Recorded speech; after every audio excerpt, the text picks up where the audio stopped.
찬송가 305장으로 찬송하시겠습니다. 305장 찬송입니다.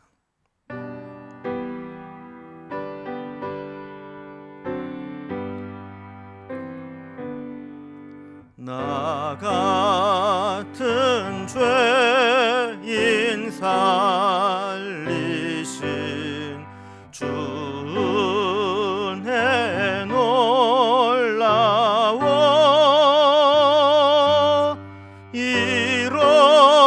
잃었던 생명 찾았고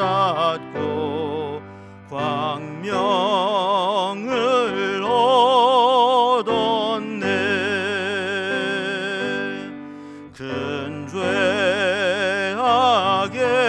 죄악에서 건지신 주은혜 고마워. 나 처음 믿은 그 시간 귀하고 귀하다.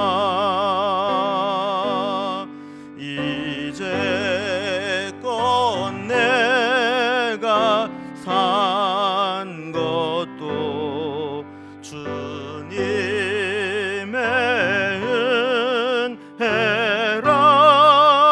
은혜라. 또 나를 장차 본향에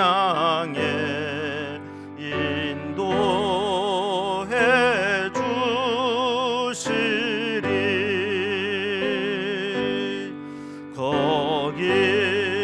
거기서 우리 영원히 주님의 은혜로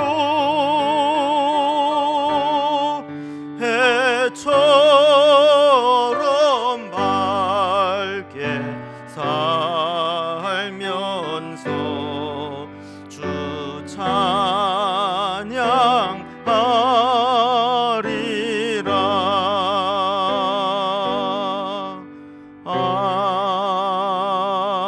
아멘.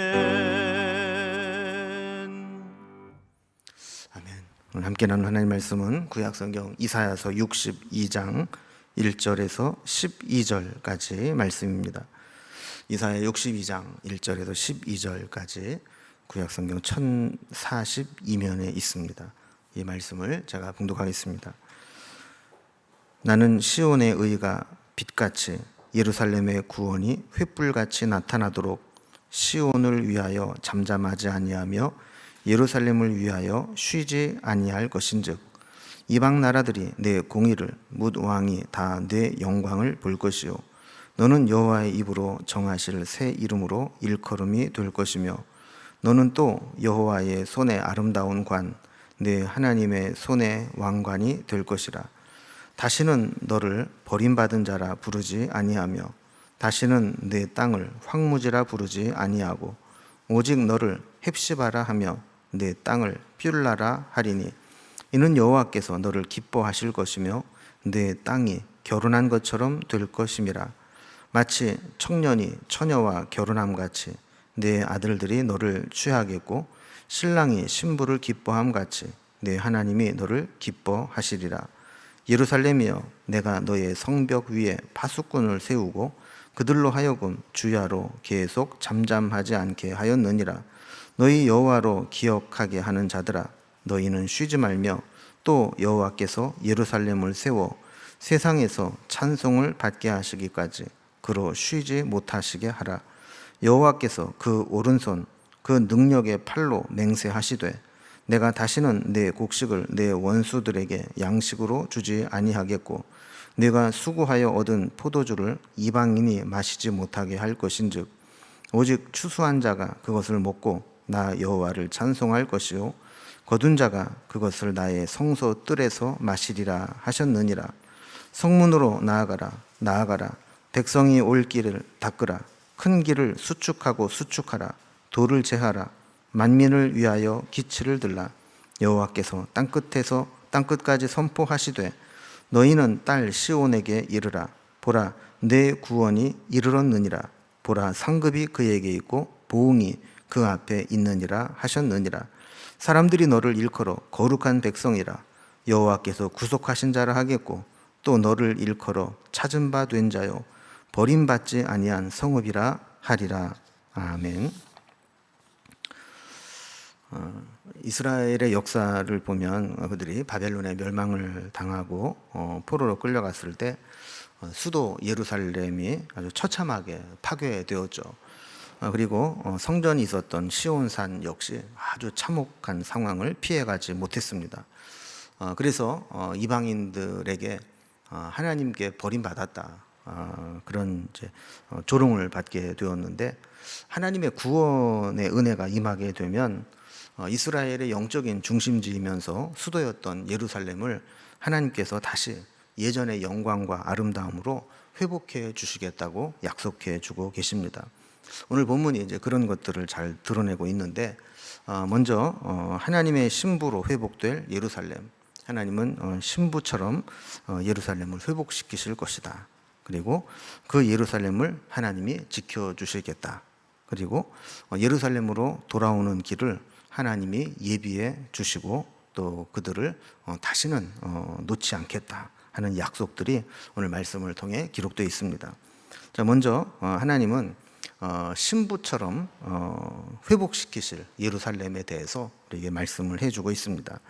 그래서 1절에 보면 나는 시온의 의가 빛같이 예루살렘의 구원이 횃불같이 나타나도록 시온을 위하여 잠잠하지 아니하며 예루살렘을 위하여 쉬지 아니할 것인즉 그랬습니다. 하나님의 은혜가 떠나면 사실은 그 자리가 어둠입니다. 은혜가 없는 곳이 어둠이죠. 하나님이 함께하지 않고 세상의 악과 불의를 그냥 하나님이 방치해 두시면 그것은 영적으로나 사회적으로나 어둠입니다. 그런데 하나님의 빛이 나타나게 되면 어둠은 공존할 수 없고 물러가게 됩니다. 하나님은 예루살렘을 더 이상 이 어둠에 방치해 두지 않고 마치 빛같이 횃불같이 그들을 밝히시겠다, 이렇게 말씀하시고 그렇게 되도록 하나님께서 쉬지 않고 일하실 것이다 라고 약속하고 계십니다. 2절에 보면 이 빛이 이방 나라에까지 이제 비추게 될 것인데, 이방 나라들 곧 뭇 왕들이 유다의 빛은 하나님의 영광을 보게 될 것이다 라고 말씀합니다. 그래서 3절에 보면 하나님의 영광을 입은 유다를 보면서 이렇게 얘기하는 것이죠. 너는 또 여호와의 손에 아름다운 관, 내 하나님의 손에 왕관이 될 것이라 그랬어요. 그럼 왕은 영광과 권위가 있지만 특히 그것을 이렇게 바깥으로 이렇게 드러내는 것이 바로 이 머리에 쓴 이 관에 온갖 보석과 황금으로 장식한 것들이죠. 그래서 일반적인 사람들은 왕을 볼 일도 별로 없겠지만 혹시 왕을 딱 아련할 때 거기에 있는 그 엄청난 그 보석과 황금으로 치장한 그런 왕관을 쓴 것을 보면 그 영광을 보면서 감탄하게 되는 것이죠. 그런데 하나님께서 이스라엘 백성들을 그렇게 하나님의 손에 아름다운 관으로 하나님 손에 왕관처럼 만들어 주시겠다, 이렇게 약속을 해 주시는 겁니다. 오늘 본문에 보면 이렇게 황폐하고 폐허가 되었던 이 예루살렘이 완전히 바뀌게 되는 것을 이야기하면서 이제 4절에 보면 생소한 단어가 두 가지가 나옵니다. 4절을 보면 오직 너를 헵시바라 하며 내 땅을 뷸라라 하리니 이는 내 땅이 결혼한 것처럼 될 것임이라 그랬어요. 밑에 이제 각주를 보면 헵시바는 나의 기쁨이 그대에게 있다라는 뜻이고, 뷸라라는 것은 결혼한 여자라는 뜻이라 그랬어요. 그러니까 하나님이 이스라엘 백성들을 헵시바라 부르고 저들이 사는 땅을 뷸라라 하시겠다라는 거예요. 뷸라는 이제 결혼한 여자를 의미하는데, 이제 결혼한 관계도 신혼이 있고 오랫동안 이제 살아온 그런 부부가 있지 않습니까? 그래서 우리 농담처럼 그런 이야기 하는데 한 4, 50년 같이 살면 그런 뭐 사랑 뭐 이런 게 아니라 우정으로 살고 정으로 살고 의무로 산다 뭐 그러는데, 여기서 말하는 이제 뷸라는 이제 그런 좀 활동한 이 달고 다른 그런 관계가 아니라 신혼 부부의 그런 그 허니문의 아내를 의미하는 거예요. 그래서 5절에서도 마치 청년이 처녀와 결혼함 같이 이런 것처럼 이제 막 콩각시가 막 끼어서 그냥 모든 게 사랑스럽고 막 보기만 해도 뭐 정신이 없고 정신을 못 차리고 막 이런 상태에서 이 결혼한 것과 같다라는 거예요. 그래서 4절 앞부분에 보면 그 의미를 우리에게 설명을 잘 해주는데, 너희는 다시 버림받은 자라 부르지 아니하며 다시는 네 땅을 황무지라 부르지 아니하고 그랬어요. 여러분, 아까 이 헵시바가 나의 기쁨이 그대에게 있다 그랬는데, 그 이전에는 어땠느냐? 버림받은 자라 불렀다는 거예요. 또 뷸라가 결혼한 여자라 이랬는데 다시는 그 땅이 황무지라 부르지 아니하겠고, 그러니까 그 이전에는 황무지 같은 곳이 결혼한 여자와 같은 땅이 되게 하겠다 이렇게 말씀하는 거죠. 그러니까 하나님을 떠나서 하나님께 징계를 받을 때 그들은 하나님께 버림받은 자처럼 되었고 그들의 땅은 황폐하게 되었던 겁니다. 집들이 좀 신기한 것은, 다른 것들은 막 쓰면 쓸수록 고장이 나고 닳고 그렇지만 집은 사용하지 않고 빈집으로 그냥 두면 이상하게 더 빨리 집이 못 쓰게 되는 것을 이제 보게 되죠. 또 아무나 들어와서 함부로 사용하고 파손해도 못 쓰는 땅이 되고 맙니다. 이스라엘이라고 하는 땅, 그 나라가 바로 그랬다는 거죠. 그 이방인들이 와서 그 함부로 막 파괴하고 못 쓰는 황무지와 같이 되었지만, 이제 하나님이 그들을 다시 회복시키실 때에는 뷸라, 결혼한 여자처럼 아주 그 귀하게 여기는 땅이 될 것이다 라고 말씀하는 거예요. 하나님이 계시면서 말씀으로 늘 정결하게 하고 성령으로 함께 하시게 될 때 그곳은 하나님의 영광이 나타나게 되는 것입니다. 여러분, 집도 사람이 살면서 계속해서 손을 보고 청소하고 가꾸고 정리를 해야 깔끔하게 되는 것처럼, 하나님의 땅도 하나님의 백성도 성령께서 함께 하시고 말씀이 함께 하시면서 우리를 거룩하게 회복시키셔야 그것이 아름답게 영광스럽게 되는 겁니다. 하나님이 다시 저들에게 임하시게 될 때 마치 신랑이 신부를 사랑해 주어서 전에 느껴보지 못했던 은혜를 입는 것과 같이 된다라는 겁니다. 그래서 사랑을 하고 사랑을 받으면 사람이 예뻐진다고 하지 않습니까? 그러니까 하나님께 이런 사랑과 은혜를 입게 되니까 저들이 광채가 나고 또 빛이 나는 존재가 된다라는 거예요. 두 번째로, 이렇게 회복이 되어서 헵시바라 뷸라라 부르신 하나님은 그들을 지켜주시겠다, 다시 그렇게 황폐하게 두지 않겠다라고 약속해 주십니다. 6절 이하에서는 이렇게 하나님의 은혜를 입은 자들이 또 해야 될 일들을 말씀합니다. 그러니까 은혜는 사실 그야말로 거저 주어지는, 그냥 공짜로 받는 은총이요 선물이죠. 우리의 공로나 능력으로 쟁취하는 것은 은혜가 아닙니다. 그러나 은혜는 거저 받지만 받은 은혜를 유지하고 관리하는 것은 우리의 책임이라는 거예요. 그래서 6절에 보면, 예루살렘이여 내가 너의 성벽 위에 파수꾼을 세우고 그들로 하여금 주야로 계속 잠잠하지 않게 하였느니라. 너희 여호와로 기억하게 하는 자들아 너희는 쉬지 말며 그랬어요. 하나님은 유다 백성에게 파수꾼을 세우신다 그랬어요. 그리고 주야로 잠잠하지 않게 하셨다 그랬어요. 우리가 얼마나 미련한지 우리는 사실 우리 자신의 상황과 형편에 따라 제일 모를 때가 많습니다. 그래서 하나님 파수꾼을 세우셔서 우리 영적인 상태를 지켜보시고 알려주는 일을 하게 하신다는 거예요. 예전에는 이런 일들을 이제 특별한 이제 선지자들이 했습니다. 그러나 하나님의 말씀을 받고 영적으로 깨어있는 자가 파수꾼의 역할을 해야 됩니다. 파수꾼의 가장 중요한 일은 뭐냐면, 뭔가 문제가 생기면 그것을 빨리 그 해당하는 사람들에게 알리는 역할입니다. 특히 상황이 급하게 돌아갈 때는 쉬지 말고 계속해서 잠잠하지 말고 서로에게 이야기를 해줘야 되는 것이죠. 그래서 하나님의 은혜로 하나님의 버림받지 않은 자들로 회복이 되고 그 땅에서 살아가게 될 때 우리가 혹시 잘못된 부분이 있는지, 다시 흐트러진 것이 있지는 않은지, 그런 부분들을 지켜보면서 서로에게 그것들을 격려해 줄 필요가 있다는 것이죠. 그러면 하나님이 그들을 붙잡아 주시겠다라고 약속합니다. 그래서 8절에 보면 여호와께서 그 오른손 그 능력의 팔로 맹세하시되 내가 다시는 내 곡식을 내 원수들에게 양식으로 주지 아니하겠고 내가 수고하여 얻은 포도주를 이방인이 마시지 못하게 할 것인즉 그랬어요. 하나님의 능력의 손으로 맹세한다라고 하는 것은 하나님이 약속하고 맹세하신 것은 반드시 지키시겠다라는 의지를 보여주시는 것이죠. 그럼 무슨 약속을 하셨어요? 내 곡식을 원수들에게 양식으로 주지 않겠다. 또 네가 수고하여 얻은 포도주를 이방인이 마시지 못하게 하겠다. 그러니까 하나님의 백성들의 것을 다른 사람에게 빼앗기지 않도록 하시겠다라는 거예요. 그래서 이 9절 말씀과 같이 추수한 자가 그것을 먹고 거둔 자가 성소 뜰에서 마시면서 하나님께 감사와 찬송을 부르게 하시겠다 그랬어요. 하나님이 이스라엘 백성들을 구원해내서 다시 회복시키시는 것으로만 끝난다면 그것으로는 완벽하지 않죠. 그곳에 머물러 살면서 계속 하나님의 은혜와 또 영광을 누리도록 하기 위해서 계속 보호하시고 지키시고 보존하시는 것까지 하나님이 하시겠다는 겁니다. 자, 뿐만 아니라 이제 이것은 말씀만 그런 것이 아니라 하나님께서 그들이 그렇게 돌아오는 길도 친히 예비해 두시겠다라고 약속합니다.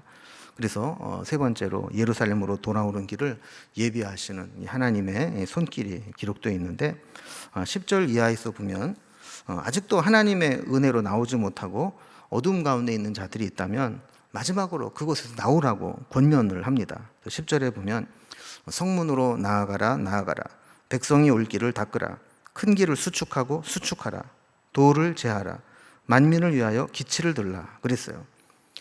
그리고 하기 싫은 사람에게는 핑계거리가 많죠. 그러니까 하나님께 돌아가는 것을 싫어하는 사람, 꺼리는 사람은 조금만 장애물이 있어도 그것을 핑계 삼아서 주저앉게 됩니다. 그런데 하나님은 하나님 백성들이 그 어떤 핑계도 되지 못하도록 하나님께 나오는 길에 어떤 장애물도 생기지 않도록 그것들을 다 제거하라는 거예요. 그래서 길도 닦아주고 무너진 곳은 수축해주고 돌이 있으면 그 돌도 제하여주고 표시가 되는 깃발을 세워서 그것을 보고 그리로 나오도록 하라라는 겁니다. 이게 만민을 위해 기치를 들라. 근데 기치라는 것은 이게 표시가 되는 깃발을 얘기하는 거거든요.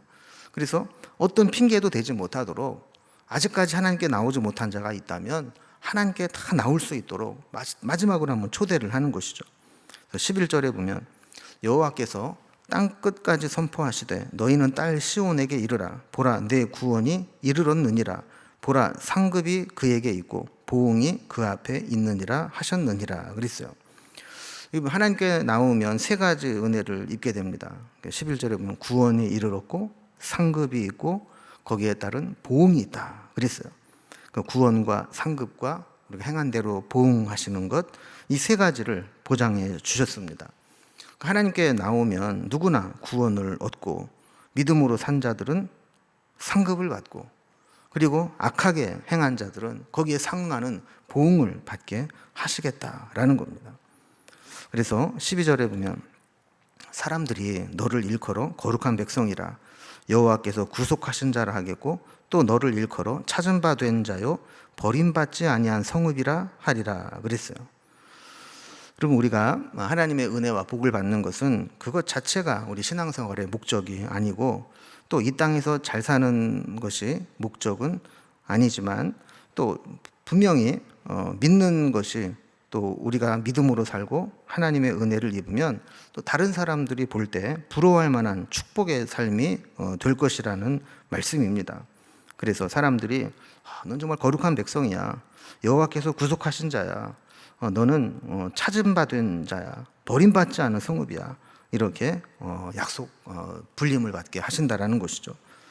하나님이 우리를 훈련시키시고 또 연단하시는 과정에서 보면 우리가 힘들 때가 있습니다. 또 아무리 우리가 믿음으로 발버둥 쳐도 고난의 길을 통과해야 될 때가 있습니다. 그러나 그때를 우리가 잘 지나가고 나면 모든 사람이 하나님의 백성, 하나님이 구원하시고 찾으시고 버리지 않는 자다, 이렇게 인정해 주는 사람이 될 것이라는 거예요. 여러분, 우리가 하나님의 은혜를 입고 나면 그 전에 아무리 버림받은 자처럼 황폐한 것처럼 여겨져도 하나님이 다시 우리를 회복시키실 때 하나님이 찾으시는 사람, 기뻐하시는 사람, 또 하나님과 결혼한 땅과 같이, 그렇게 신부와 신랑과 같이 아름답게 된 곳에서 우리를 축복하시고 인도하시겠다는 약속을 주시고 계십니다. 우리가 이제 이사야서의 후반부의 말씀을 보면서 계속해서 우리에게 반복되는 말씀이 바로 이런 겁니다. 우리가 하나님께로 돌아오면 우리가 이전에 어떠한 징계와 고난과 또 상실과 또 황폐한 상황 가운데 있다 할지라도 하나님이 다시 회복시켜 주시고 그것을 지켜주시겠다라고 하는 약속을 우리에게 주시는 것이죠. 하나님이 약속하신 이 구원과 회복의 은혜가 우리 가운데 계속 이어질 수 있기를 바랍니다. 네, 코로나로 인해서 계속 위축되고 또 모든 것이 제약을 받고 또 많이 힘든 가운데 있지만 때가 되면 하나님께서 다시 어쩌면 이런 기회들이 우리의 신앙을 더 회복시키시고 또 한국교회를 부흥시키실 하나님의 또 뜻이 계신지도 모르거든요. 그것들을 바라보면서 하나님의 구원과 회복을 붙잡고 기도하면서 하나님의 때를 기다릴 수 있는 저와 여러분이 될 수 있기를 주님의 이름으로 기원합니다. 기도하겠습니다. 하나님 아버지, 예전에 우리가 황폐되고 또 버림받고 황무자와 같았던 상황에서 우리를 헵시바라, 뷸라라 부르시면서 우리는 버림받은 자가 아니라 하나님께 사랑받는 자, 기쁨이 된 자요, 결혼한 것처럼 그런 영광스러운 자가 될 것이라고 약속해 주신 말씀을 살펴보았습니다. 지금 우리의 삶이 이렇게 어둡고 또 황폐되고 또 무너진 것들이 있다 할지라도 하나님 우리를 회복시켜 주시고 또 하나님 약속하신 말씀과 같이 우리를 하나님의 백성으로 온전하게 세워 주시옵소서. 하나님, 오늘도 여러 가지 우리의 마음을 무겁게 하는 기도의 제목들, 문제들, 삶의 현장에서 또 만나는 것들, 또 미래에 대한 불안함과 또 여러 가지 염려들 다 주님께 맡기기를 원하오니 우리의 모든 기도의 제목들을 주님 살펴주시고 우리가 구하거나 생각하는 것에 넘치도록 역사하시고 우리가 알지 못하는 크고 은밀한 가운데 우리에게 응답하시는 하나님의 그 섭리를 우리가 깨달아 알 수 있도록 인도해 주옵소서. 기도하는 것으로 끝나지 않게 하시고 기도 응답을 통한 간증과 감사의 고백으로 이어질 수 있도록 하나님 응답하시고 인도하여 주옵소서. 오늘도 우리의 삶을 지키시고 인도하신 하나님을 바라보며 예수님의 이름으로 기도드리옵나이다. 아멘. 각자의 기도 제목들로 자유롭게 기도하시겠습니다.